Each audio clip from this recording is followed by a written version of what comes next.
Hello, and also welcome.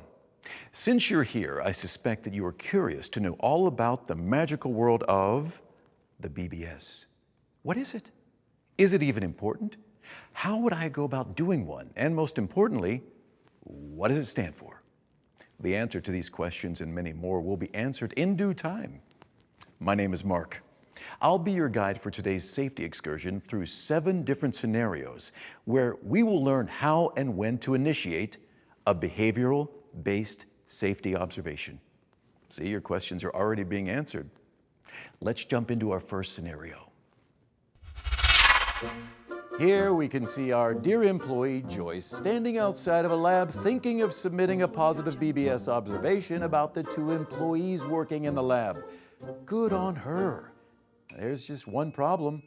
A BBS has to involve a social interaction where feedback is given, even if it's positive. Joyce, why don't you get in there and tell your coworkers how you really feel? That's the proper way to do a BBS. Go get them. Well, while Joyce is busy making new friends, why don't we move on to our next scenario? Hey guys.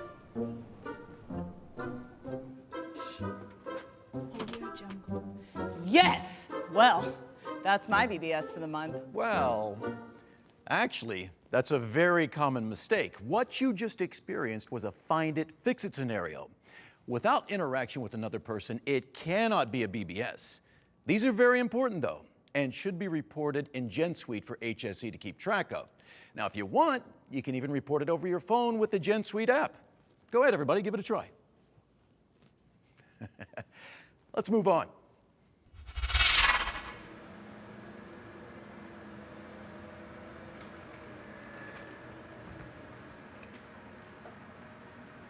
Emmanuel, don't forget to sound your horn. I would if I could. What do you mean you would if you could? It's not working. I'm just gonna take the forklift back to shipping and receiving when I'm done and tag it out of service. Okay, be safe. No, not on my watch. Not good enough. Don't forget that the main objective here is safety, Faye. Your production run is important, Manny, but not as important as someone's life. To think anything else is selfish, really.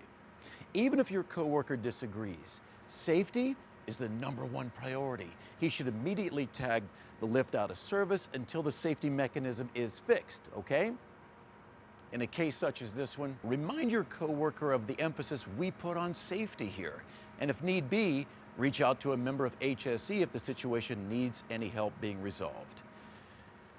While these guys reevaluate their non-safety based existence, Faye, Manny, let's move on to our next scenario. What did we learn today? Safety is what? Which number? Atta girl. Atta girl, Faye. All right. Manny? Okay. Good stuff. Whoa, do you mind if I cross? Come on through.